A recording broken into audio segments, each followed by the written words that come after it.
जिंदगी में किरदार भले ही अलग अलग हों, लेकिन जिंदगी की जरूरतें हर जिंदा इंसान की एक ही होती हैं। रोटी, कपड़ा और सिर पर छांव। फिर चाहे वो पारंपरिक जीवन में हो या फिर संन्यास के सदमार्ग पर। निराश्रितों को आश्रय देना दुनिया में सबसे बड़ा पुण्य माना जाता है और इसी की एक झलक राधा कृष्ण की नगरी वृंदावन में देखने को मिली, जहां से कोई खाली हाथ नहीं लौटता। इसी वृंदावन की पावन धरती पर रहकर राधा कृष्ण की भक्ति में लीन रहने वाली, भजन कीर्तन करने वाली 4000 निराश्रित और विधवा महिलाओं को जगत गुरु कृपालु परिषद श्यामा श्याम धाम समिति की तरफ से भेंट दी गई है। इन उपहारों में वस्त्र, शॉल, बैग और अन्य जीवनोपयोगी वस्तुएं शामिल हैं। ये आयोजन प्रत्येक वर्ष ब्रह्मलीन जगत गुरु श्री कृपालु जी महाराज की पुण्यतिथि के अवसर पर किया जाता है।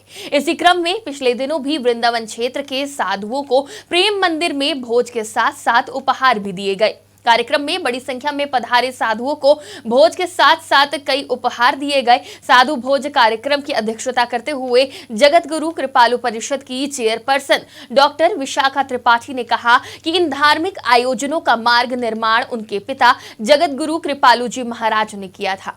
आज उनकी बनाई हुई संस्था उनके पथ पर चलकर अपने दायित्वों का बखूबी निर्वहन कर रही है। इस अवसर पर जेकेपी श्यामा श्याम धाम समिति के अध्यक्षा डॉक्टर श्यामा त्रिपाठी और अनुजा डॉक्टर कृष्णा त्रिपाठी ने संयुक्त रूप से कहा कि बड़ी दीदी के दिशा निर्देश में हमारी संस्था को ब्रिजवासियों की सेवा से आनंद की अनुभूति होती है। ब्रिजवासी स्वयं भगवान के स्वरूप होते हैं और इसकी सेवा करने से अनंत करण शुद्ध हो जाता है। साथ ही बताया कि करीब 5000 साधुओं को 15 प्रकार की दैनिक वस्तुएं दक्षिणा के रूप में उपहार स्वरूप दी गई हैं, जिसे प्राप्त कर सभी के चेहरे खिल उठे और सभी राधा कृष्ण की भक्ति के रस में फिर से डूबे नजर आए। फिलहाल के लिए इतना ही। आप देखते रहिए आज की खबर।